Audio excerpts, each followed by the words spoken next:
Guilty movie pleasure fans, a dapper British man once said, "Manners maketh man." Because today we are talking Kingsman: The Secret Service. Welcome to Popcorn Talk, featuring movie discussion, news, and interviews. Popcorn Talk, we talk movies. And now, here's Popcorn Talk's Guilty Movie Pleasure. Just, nope. Worst. I can't even do the dance today. That was Ben declared that to be the worst intro he's ever done. Well, I think, if I remember right, last week was the best intro I've ever done. So peaks and valleys here at Guilty You know, Movie we Pleasures. just want to keep... We want to keep me humble. Yep. And you're doing it yourself, I guess. I want to keep. No one tells you what to do. I want to keep myself humble. Ladies and gentlemen, welcome to Guilty Movie Pleasures this week. I'm Ben Begley, and with me, as always, is Jesse McIntosh. I'm Jesse McIntosh. What's up? Yeah, I like to World. I like to confuse you with whether or not I'm going to say your name or you have to say it. There's like a brief ellipses. We're like right in between. It was like two dots. Jesse McIntosh. You go for it. Yep. Okay. Yep. All right.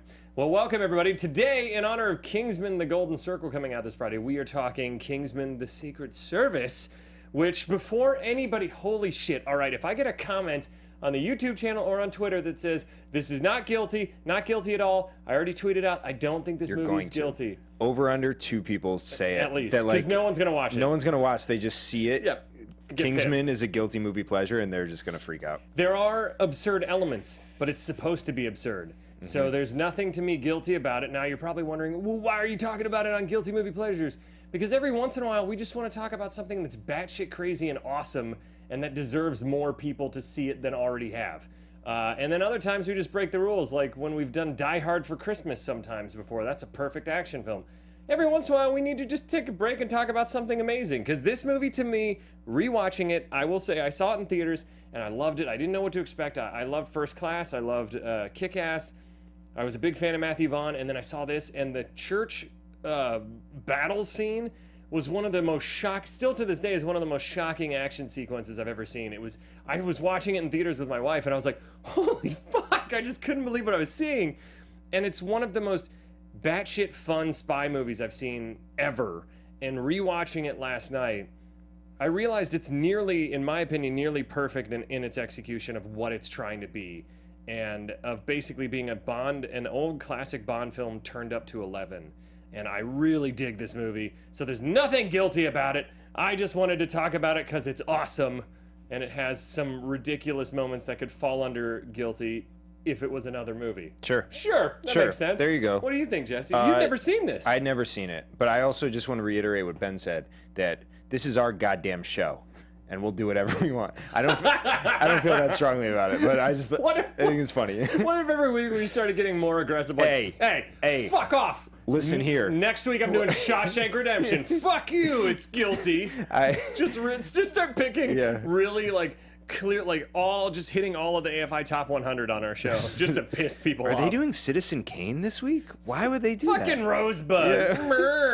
Remember that scene with I've never actually seen Citizen Kane. I'm an asshole. You know what? You're not alone. Other people in this world have not seen it as well. The ending's been spoiled. It's like watching, Sixth Sense and knowing about Bruce Willis. I won't say it just in case. Oh, you can say it. People, if you haven't seen Sixth Sense by now. Yeah, there's certain movies where there's like a cap. Sure. Like Renee hasn't seen The Usual Suspects yet, and I've hinted at Kaiser Sose, and she's still I think that's a big enough thing that you really have to understand the context of the film to know the spoiler. Oh, sure. I also at this point, those movies I can't rewatch alone. I have to rewatch them with someone who hasn't seen it, because then it's like re-experiencing the film. Because otherwise you're just like, it's amazing, but anyway. So but that's our list moving forward. Yep. Usual AFI. Suspects, Shawshank Redemption, Citizen Kane, in whatever order you want, because we're not tyrants. No, we'll let you vote. Yeah. So what did you think? Did you have any interest? How did you miss it? Is this in your wheelhouse? Like what? It is a little bit. I don't know, for whatever reason, when it came out in theaters, it was under my radar, and I'm not sure why. And it wasn't until it was out of theaters that I had heard so many people talking about it. I think the key here that I'm realizing is that you have a life and do other things other than see movies, and I pretty much fill my free time with when Renee's like, hey, you should go do something else. I'm like, Yeah, but I have 2 hours. I'm going to go to a movie. Whether or not I have a life is currently under investigation, so I can't speak on it at this your house was particular wiretapped, moment. so there's some legal ramifications if you do talk about it. But I do.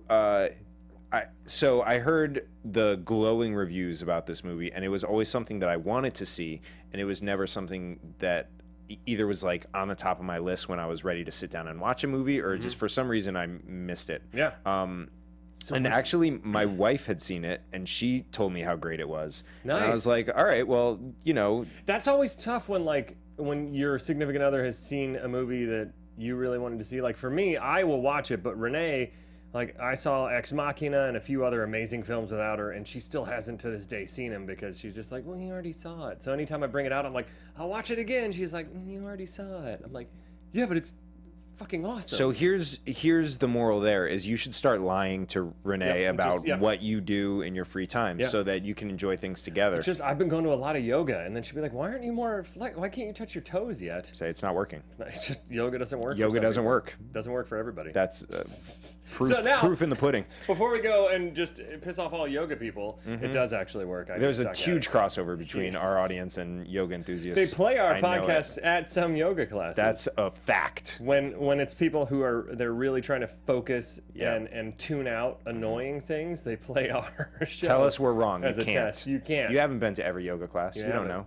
So what do you think of the movie? Watching it now after all the build-up, because there wasn't a lot of hype when I saw it, but you've had a ton of hype. I've had a ton of hype, and I fucking loved this movie. Yes! This is an amazing movie. Yes!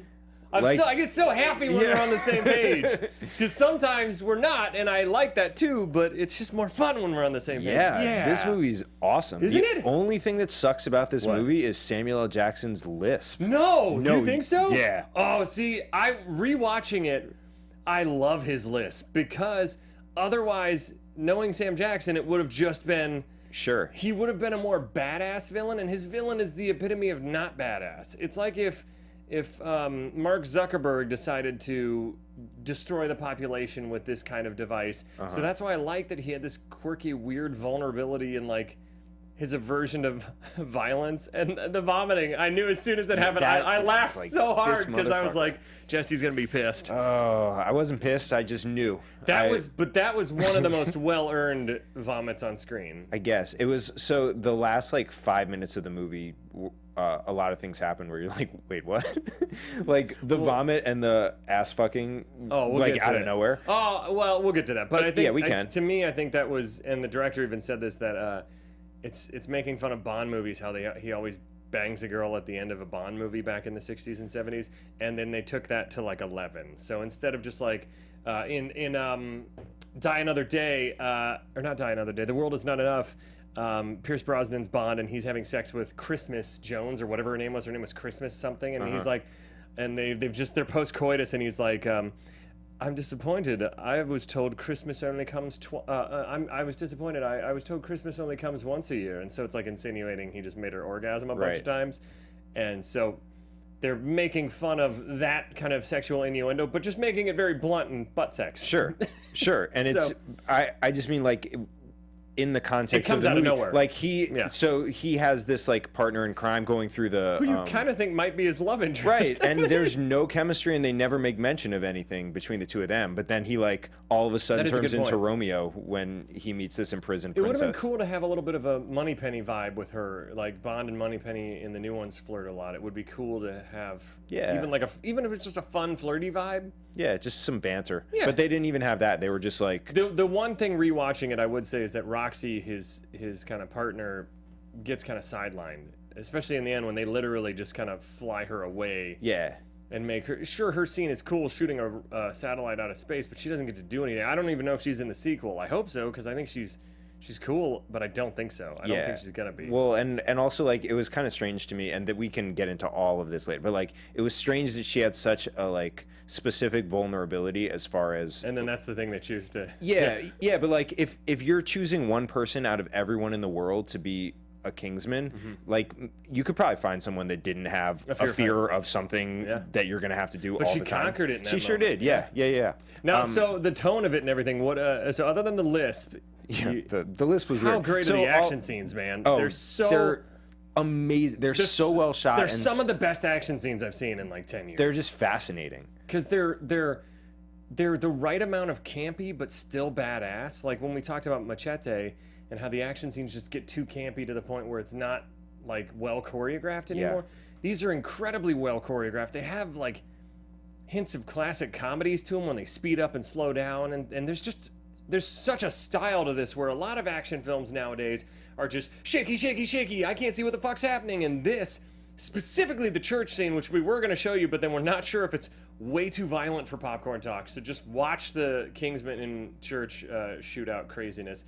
The director's cut of our podcast is going to contain that. Yeah. But that scene alone, they make it look like it's all one shot, even though they hide some edits there. But it's directed so well, the action sequence. It's such a cool mix of like everything that makes an action sequence great. You talked about the handheld, like there is a shaky cam and there is like slow down and speed up and there is but it's not Paul Greengrass. But it's not shaking, but it's all, you can consume everything in it. And there is that element that you talked about of like this feels like one shot, and there is like cool utilization of weapons and gymnastics and karate and like all types of weapons. Like it's just everything that you can appreciate out of an action sequence, and specifically a spy movie. Oh, too. totally. Yeah.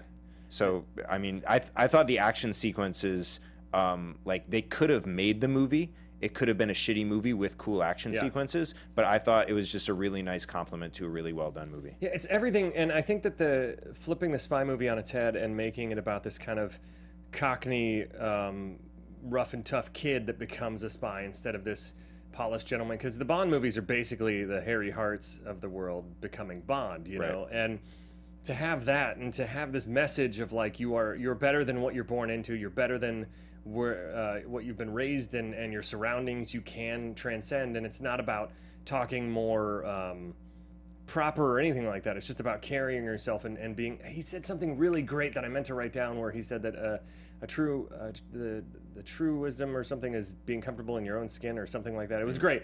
I'll remember it at some point.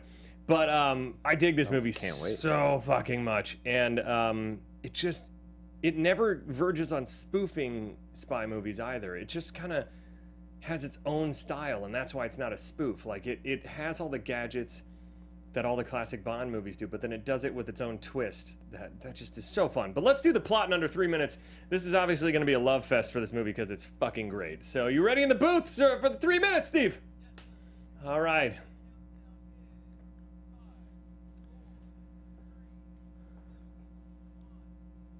So we have a prologue, I believe it's in 1997, where they're going in to battle one of the final training rounds, and we find out that Colin Firth is there as Harry Hart and Merlin, and we have Eggsy's father gets killed in battle. He sacrifices himself to save Colin Firth.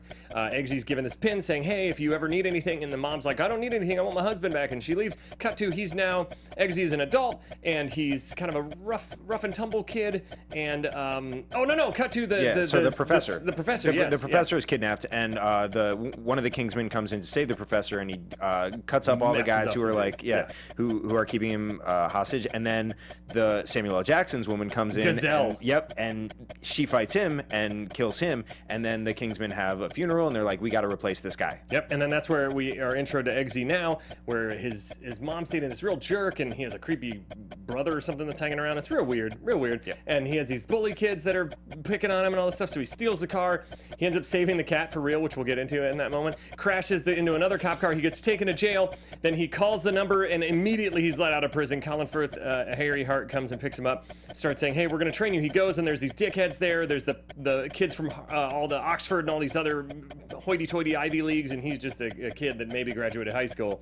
And they're introducing the beds are drowning him, and one of the kids knows that the beds are drowning. One of the kids realized that you can breathe out of the toilet if you take the shower head and make a suction, and then Eggsy punches through the double window, and that's their first test, and one of the people died. But we find out later they didn't really die. Yeah. So then,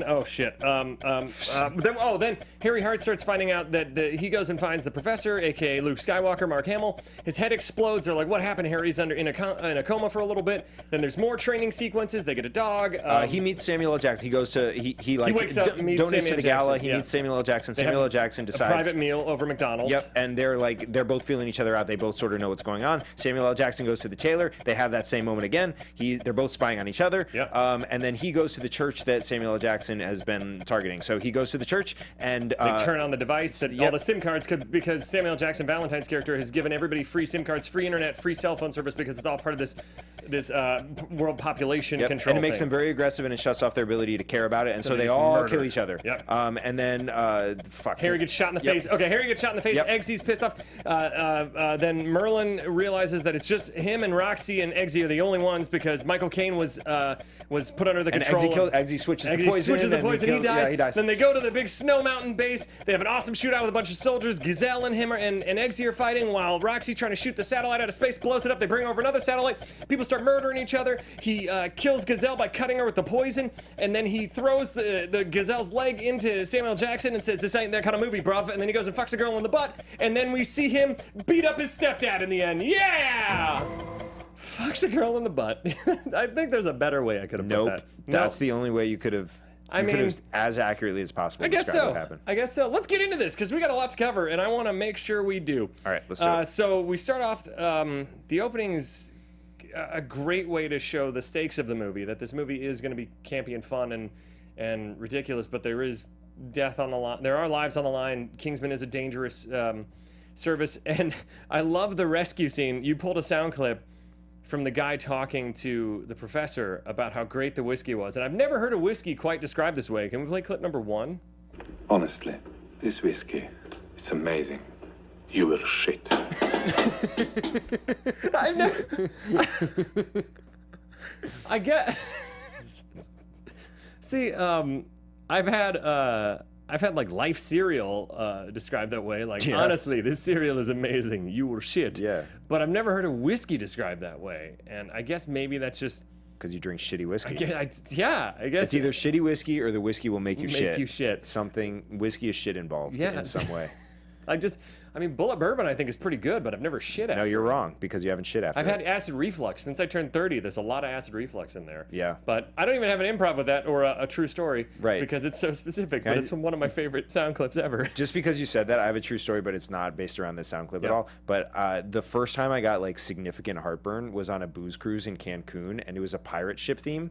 And so there was like a pirate show on the ship, and like they were giving everything was free, so they Yeah. were just giving out free. They were just coming by and handing you stuff, and Oh, you were yeah. just drinking it.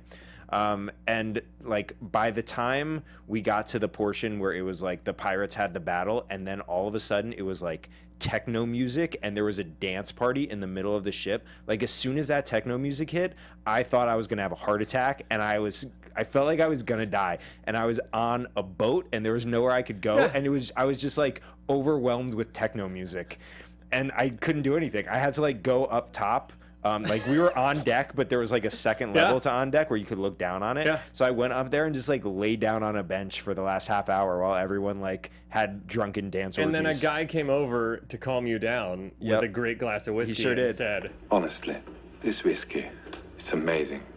You will shit. and he said, maybe that's what I need to get it out of my system. I don't want anything else. I don't want anything else. I just want to sleep. How good is this first spy battle?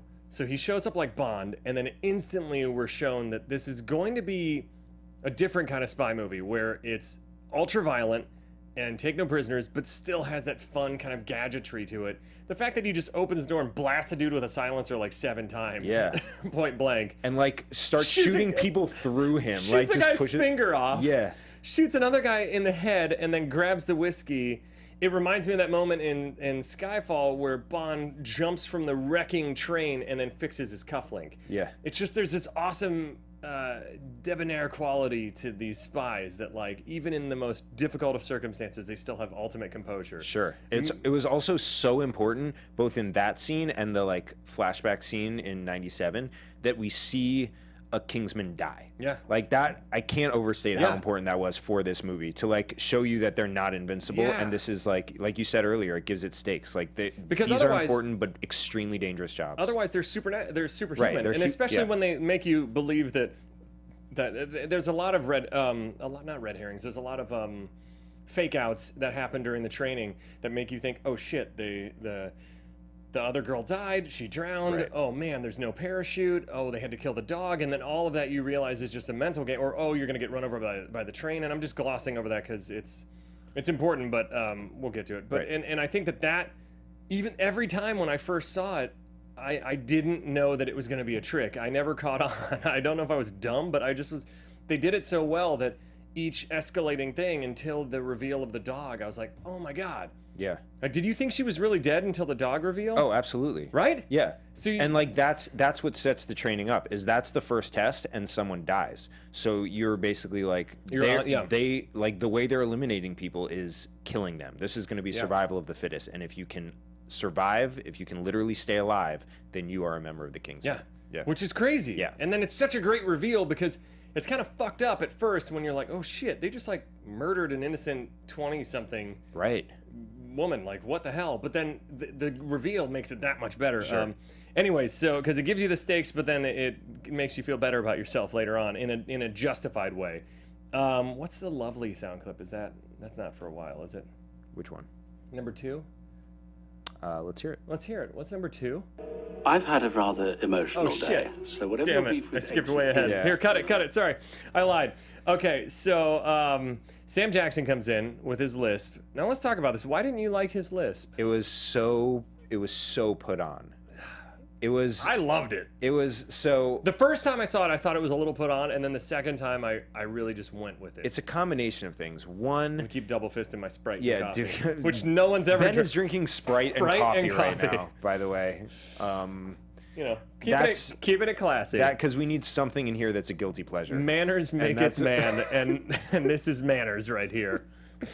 That's why I'm not drinking anything, because we need a balance of In weird my stuff defense- and nothing. In my defense, the water still tastes like poison to me. Yeah. So Anyways, maybe it's just my mouth. Okay, so a couple of things with Sam Jackson. because we're One- 7 minutes into the film. Yeah. One, his lisp wasn't super like, I don't want to say consistent, but there were just like, when he wasn't lisping, he was Sam Jacksoning, and so it didn't like create a character. I think it felt like something where he was like, I'm gonna do a lisp to differentiate me from Sam Jackson. But when he wasn't lisping, he was in his Sam Jackson. I guess I feel like mode. there's only a couple times he dipped into Sam Jackson mode, and for me it was refreshing to at least have 75% of a performance not Sam Jackson. Well, so, and I don't remember specifically what his performance was in Unbreakable, but he played a similarly like meek character, right? yeah, I gotta rewatch it because I loved Or him was in he that. just? I don't know. He was. Let's I just. felt like he was, but He's always maybe great. I'm remembering it. He's always incorrectly. great, but it was cool for me. I enjoyed the shit out of that. He was chewing up the scenery in a Bond villain type way, and like I said, the first time it threw me off a little, but the second time I think because I was prepared for it, I was just like, Yeah, I'm just gonna maybe. go with it. I also wonder, and I should have obviously looked all of this up beforehand, but Javier Bardem in the Bond movie that he was in, I don't remember which one was it. That was Spectre. Oh my God, it's Spectre. I think no, it was Skyfall, wasn't it? They all blend together. They've after a blended while. together for me, but he played his villain like very effeminately. Yeah.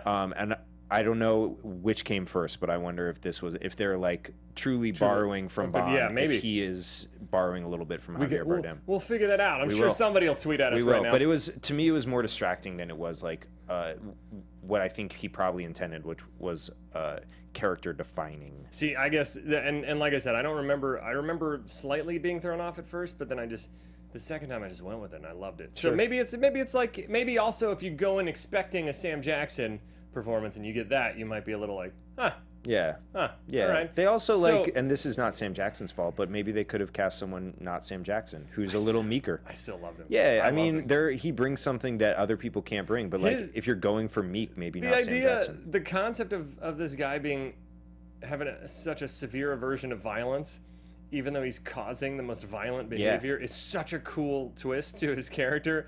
And the fact that Gazelle, which I love that her name's Gazelle. By the way, if you haven't seen this movie, she has literal knife blades for I would feet. love to know how she keeps those sharp, because she walks on those. I think if I saw it right, what happens is they basically retract into like the little Yeah. scoop things, and then when she can kick them out to stab and slice. Yeah, because they're so sharp. Super They're sharp. maybe the sharpest material Because we didn't on even Earth. talk about how the Kingsman dies in the beginning. All of a sudden, something flashes, and then he splits down the middle. Yeah. So her blades are sharp enough to cut through bone, brain matter, muscles, spine, down the middle. Yeah, without effort. Her blades are Mortal Kombat fatality strong. I'm sure her legs, her muscles are strong, yes. but like it took no effort to slice him down the middle. It took Like, about as through much as hot me butter. like ripping this piece of paper, which I won't because it has my notes on it. That's destructive. Don't do. That's just destructive. I'm gonna keep Come this. on, Ben. So we find out that there's a bioweapon that's been stolen. There's something going on. There's been some hints of it tried out in little villages. We don't know exactly yet. They're debating Harry's replacement. Or they debate I forget the guy's name. Lancelot's replacement.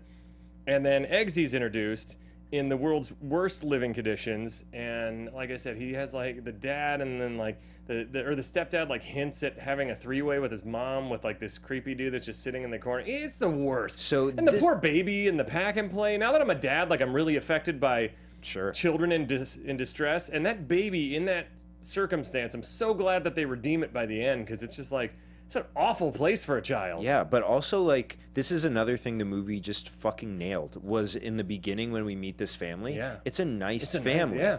And then how the death of the father derailed both of their situations, like, was a really cool and I mean subtle in so much that they didn't reference it, but very overt fashion for both of them. Because otherwise, if it was just a mom like, oh, where are you going? It built stakes into his relationship with her and wanting to get out of that, and the awesome antagonism with him and the bullies, and then when he steals the car, and like I said, we've talked a lot about the writing term "save the cat." This movie literally saves the cat, where he's being chased backwards after stealing the dickhead guy in the bar's car, the son of his stepdad, and he's being chased in an awesome reverse car chase where he's going in reverse and the cops are in front of him, and they're waving like I used to wave to people in the back of our Volvo with the seats in the back. Yeah. Where, I don't know if you had this. We had a station wagon as kids with the seats in the back trunk.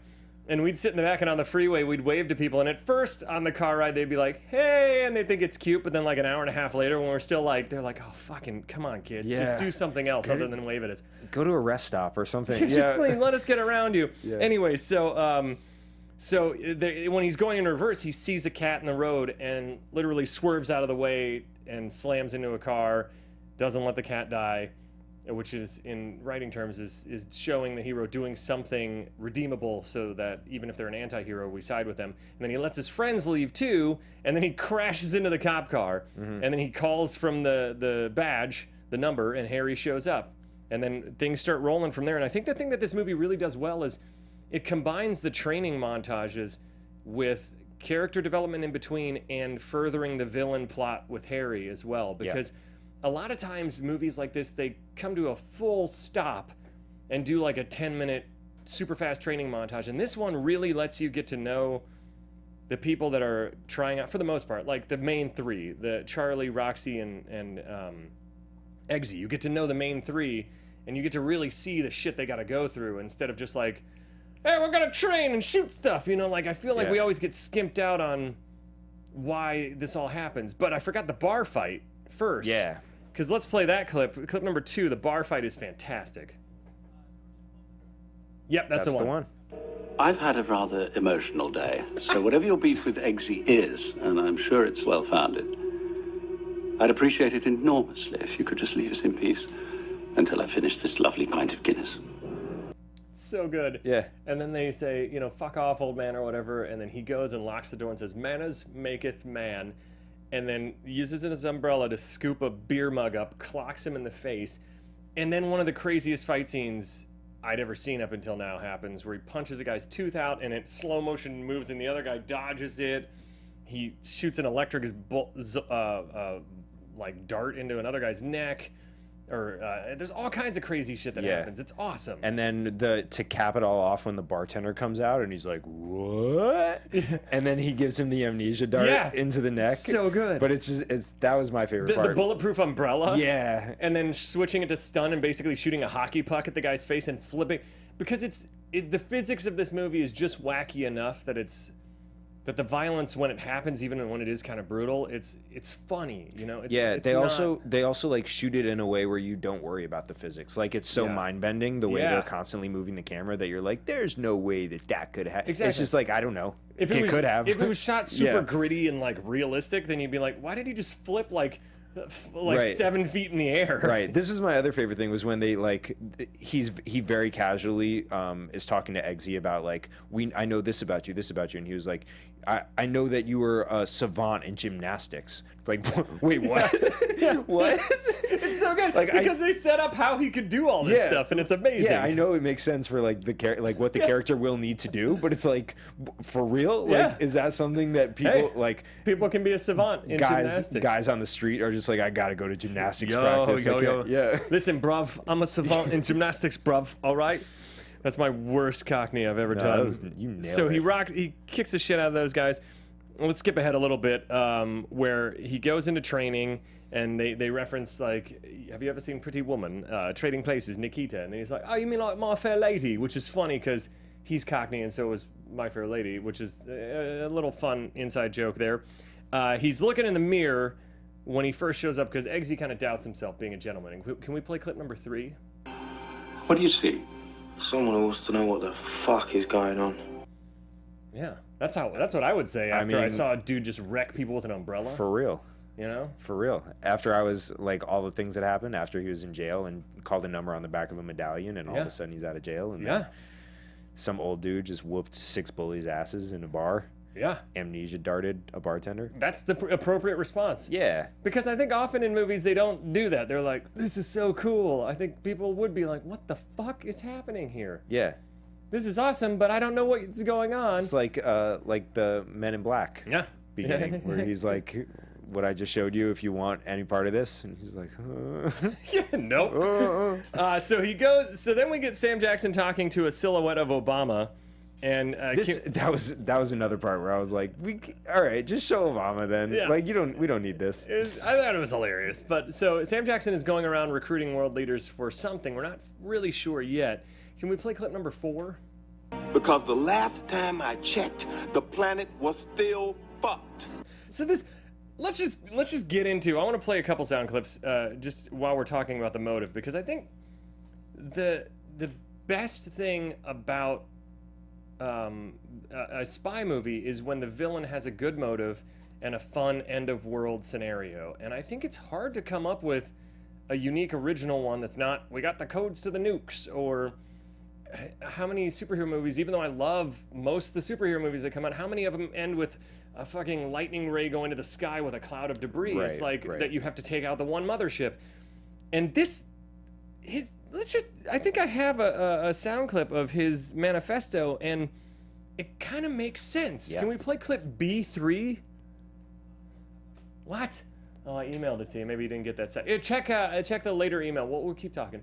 That's all right. I have 4 clips in there. It's okay. We'll figure it out. Basically, his manifesto is that that there's global warming, and that the body heats up when you're sick and you have a fever to fight the virus. And humankind is a virus on our planet, and global warming is the planet trying to fight off the virus. So he's proposing a mass depopulation of the planet via these SIM cards and it's brilliant too, because who wouldn't take free internet and free cell phones right now? Sure. And I think no one would question if Mark Zuckerberg came out right now and was like, I'm going to give you guys free internet and free cell phones. We've made enough money with Facebook. Thank you, everybody. Yeah, I think after seeing this movie, I would be like, no thanks. Maybe I'll just keep paying for it. Yeah, I have Spectrum. I think I'm okay. I have Spectrum. Did you find him, Steve? It's okay if...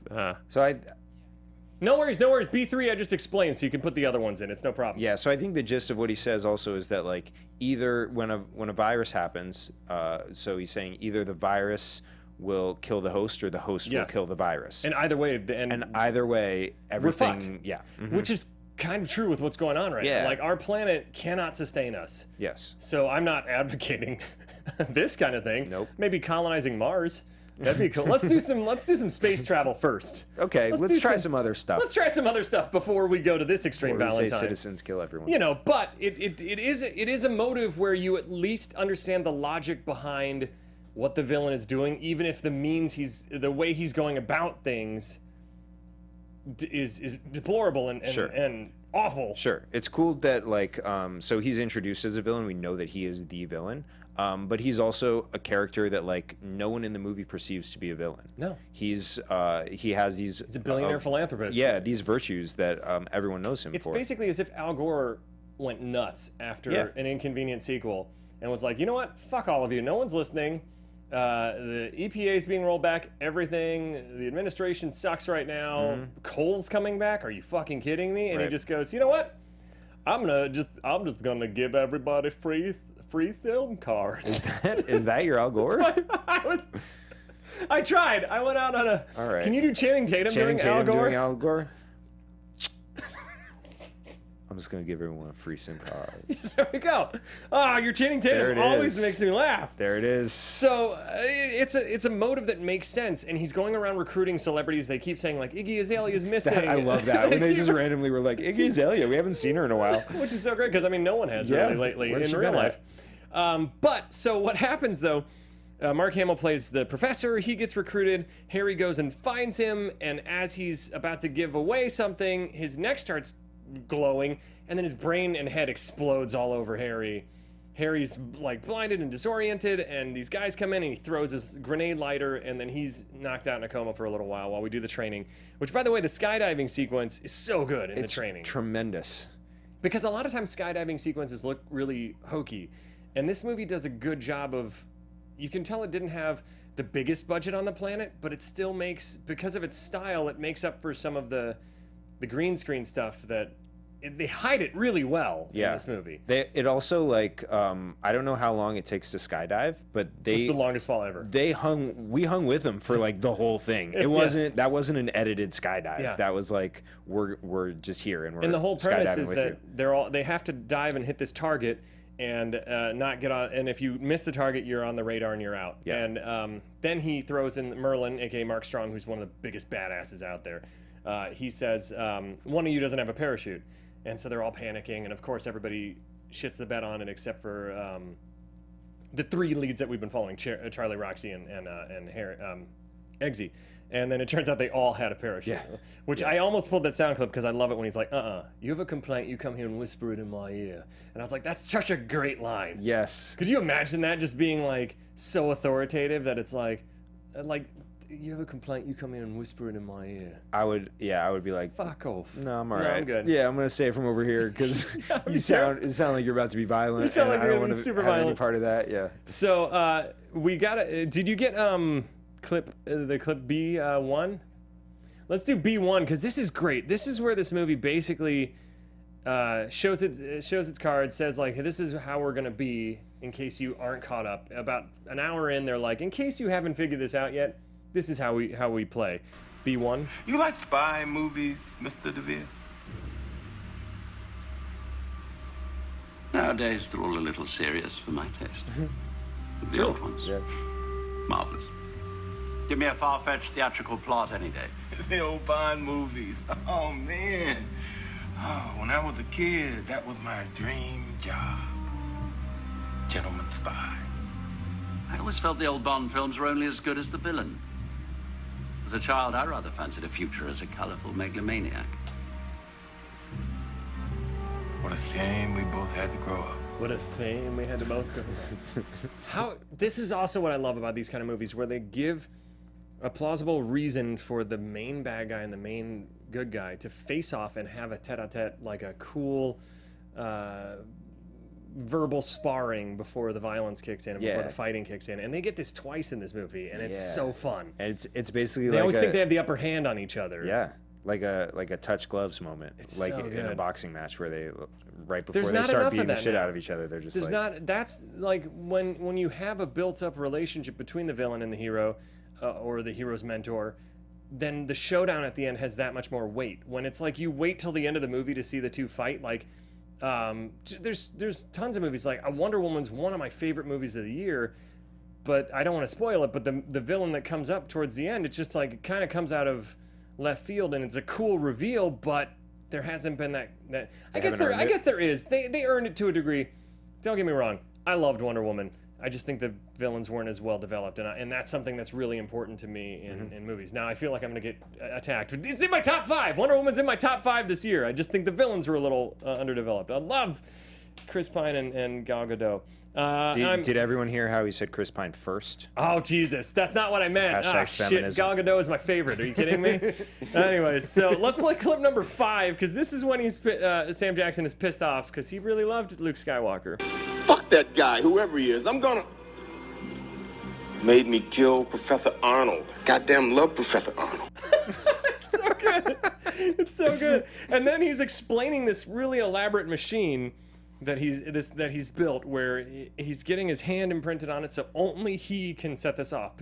And that's the thing, he also has responsibility as a villain. He takes responsibility for his own actions. Yeah. And only he is going to make this decision. He doesn't want this falling into the wrong hands or a second in command like in The Rock. You know, he's not going to pull an Ed Harris on this where somebody sure. can call a mutiny, where Gazelle can call a mutiny and do it. And so play clip number 6, please. This is an extremely dangerous machine. It should only be operated by someone as responsible and sane as me. I think you pulled that clip just for all the lisping in it. Yep. Yep. It was just, I should have named that clip Lisps. Lots of S's. Lisp. But I love that, and I love the when Harry takes Eggsy to the gadget room, and you got all these sweet weapons. You got the lighter that explodes. You have the electroshock pinky ring.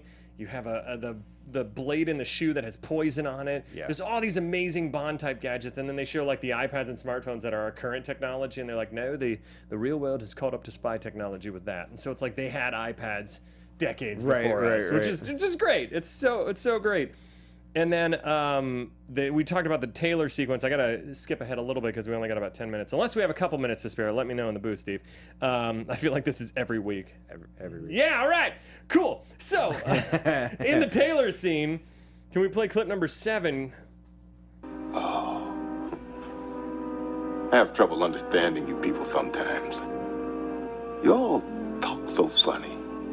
You know, it's funny, when I watched Billy Elliot as a kid, my mom and dad did not like the movie because they couldn't understand their accents. And recently, my in-laws watched a Jim Jeffries stand-up special, and again, couldn't understand their accents. And both times they were like, I have trouble understanding you people sometimes. You all talk so funny. and I'm like, they don't talk that funny. No. Actually, they talk kind of more proper than us. They talk regular. I get it if it's like the Scottish, like a Scottish, thick Scottish, like, oh, and you're like, I don't know what that was. Or even like super Cockney, like, or like pikey, like Brad Pitt. in Pike, like the pikey Brad Pitt's character in Snatch. Yeah, yeah. Sure, that's tough. You know, or Arseface on Preacher, if you've seen that, where they subtitle him. There you go. You know, I'm just throwing out stupid. Let's just spend the rest of the show. List the people who talk funny. So, but that's the thing. It's like or accents that are strong. But that's why I was like, Mom and Dad, what? Jim Jeffries doesn't talk that. He just has an Australian accent. Right. He's still saying English words. Whatever. Yeah, I don't know. Anyway, it's all parents. From what I understand, they just don't understand. Hey. Damn it! Oh, I stole that shit. Second Will Smith. Did I steal that? Were you gonna say that? No. Okay.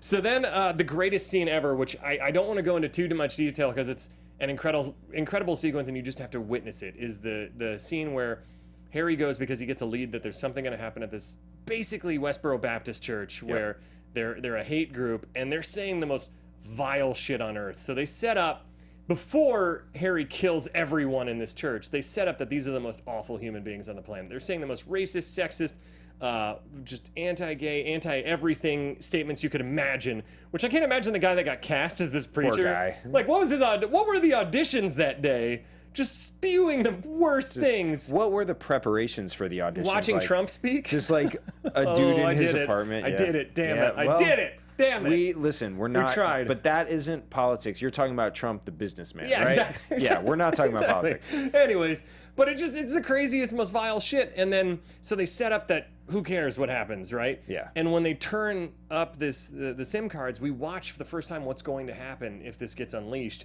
And Harry goes full on feral, just like Wolverine berserker rage on everyone, to Freebird by Lynyrd Skynyrd, and it's one of the greatest sequences I've ever seen in an action movie. It's so phenomenal, and it took me probably a quarter of the sequence to realize what was happening, because they don't set up No. what Sam Jackson's No. plan is, or like what the fuck is happening right Yeah. now. He just like, our good guy starts killing And then everybody else starts citizens, murder. and they're all fighting each other. But so he's the best is when he like shoves the lighter into a dude and then throws him against the altar, and the guy like he hits so hard his like body crumbles. Yeah. Like he breaks all spine and neck, and then his body explodes.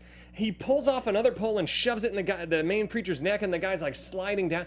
An axe to the neck. You just have to see it. It's too much to explain. And it's made to look like one shot. And he runs out of clips. Like, that's my favorite, because God. you know when like people just have unlimited bullets in their handgun. And he takes the clip and he shoves the parts of the gun in a guy's neck. Yeah. It's insane. Yeah. It's so good. But so right Before that, right yes, before thank that you. happens, Thank you.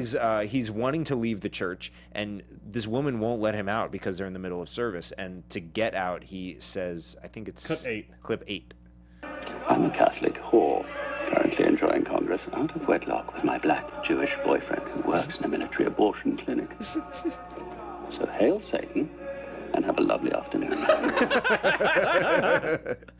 The best is, so hail Satan and have a lovely afternoon. Yeah. The reason this movie is even better is because of how dry and British the humor is. Yes. Like, it's perfect. That line is delivered perfectly. And whoever knew Colin Firth could be such a badass action hero, because he proves it in this scene, and it's fantastic. He's phenomenal. Oh my God. I'm running out of words for Colin. And can we play clip number B2? Because this is after the shootout happens, when he has a little square off with another one of his verbal sparring before getting shot in the face by Sam Jackson. You know what this is like? It's like those old movies we both love. Now I'm gonna tell you my whole plan, and then I'm gonna come up with some absurd and convoluted way to kill you, and you'll find an equally convoluted way to escape. Sounds good to me. Well, this ain't that kind of movie.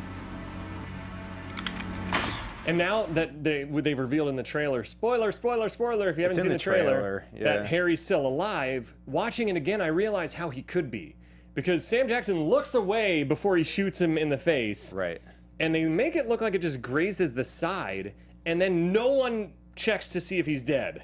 Sure. They just walk off. So having seen the trailer first, before I saw the trailer for the sequel, before I saw this movie, I saw that he was alive, and I thought he was going to come back in this movie. So I had like my own surprise of him. Like, just they assume that he's dead the whole time. Seeing it before the second one, when he gets shot, it's shocking. When you don't know he's, you're just like, Renee and I were both like, I think Renee went like, oh no, because you love his character. And I remember thinking during that church scene, I was like, how are they going to redeem him after this? Like, he just brutally murdered all these people. Like, how do you walk away from that? It's not like a Wolverine comic where it's like, oh, I was under mind control, and they kind of gloss over it and retcon and stuff. But like this, it's like, how do you like justify to an audience this? And then they shoot him in the head. I'm like, oh, okay. There you go. But now we'll see in the sequel. But and also like this is something they did that movies don't do, is that he's like, him and Eggsy are the main protagonists, but him, like, he is the one that sets the table. And in the middle of the movie, he's the moral compass too. Yeah, in the middle of the movie, he goes into a coma, and then in the end of the movie, he goes on a killing spree and is shot to death. You never seen that. I mean, yeah, like, why would a movie do that? It broke so many rules of the film, but like it just made the structure so fun to watch. So Eggsy suits up. It's Eggsy, Merlin, and Roxy together. They go off to the snow mountain. Sam Jackson's bummed because they have a two-hour countdown, and everybody's really somber. And Gazelle's like, maybe it's because you're about to commit mass genocide that everybody feels bad. Right. And it's basically all the elite, all the rich people, all the most powerful people. It has a cool class struggle metaphor where they show like all the working class about to get totally fucked over by this, and all the rich are up in their mountain castle living it up. And Sam Jackson tries to rally the troops with clip number 9. Hey, yo! Everybody listen up! Hello, hello! What the fuck is wrong with you people? I just want to remind you that today is a day of celebration. There you go. Your favorites. It's too much. We got to keep going because we only have 2 minutes left. Eggsy shows up, orders a drink in the best way, and not a martini shaken, not stirred. Can we have Eggsy's drink order number 10? Martini. Gin. not vodka, obviously, stirred for 10 seconds while glancing at an unopened bottle of vermouth.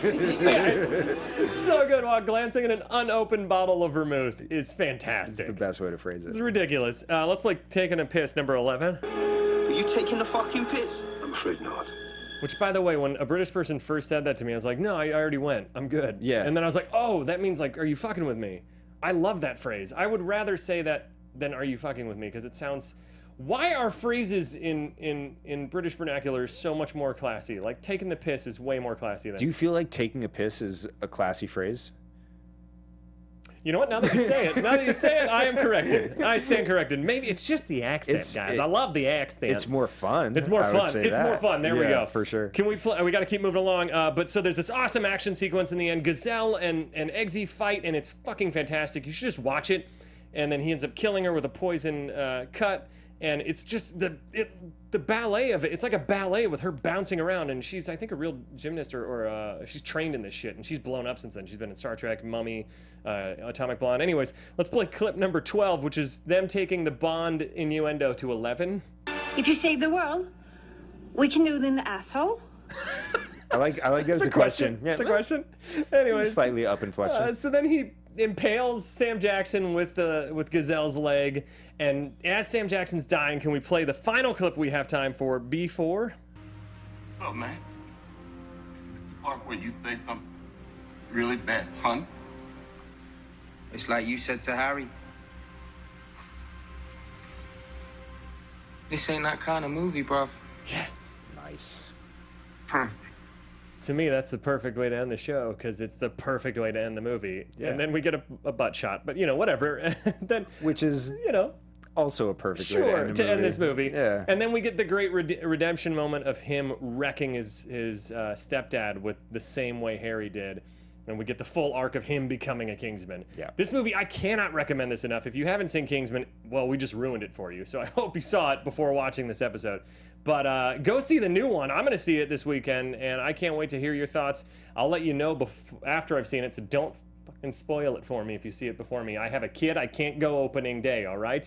But Jesse, where can they find you, before next time? You can find me on Twitter and Instagram at TooMuchJesse, for sketch at The Prom Losers. You can find me at the Ben Begley. You can find us at Guilty Movie Guys. Tweet us your suggestions. We're always down. Like we said last week, it only takes 2 votes. We have a low bar. And until next time, remember, manners maketh man. Citizen Kane. Yes, yes. From producers Maria Menounos, Kevin Undergaro, Phil Svitek, and the entire Popcorn Talk Network, we would like to thank you for tuning in. For questions or comments, be sure to visit popcorntalk.com. I'm Sir Richard Wentworth, and this has been a presentation of the Popcorn Talk Network. The views expressed herein are those of the hosts only and do not necessarily reflect the views of the Popcorn Talk Network or its owners or principals.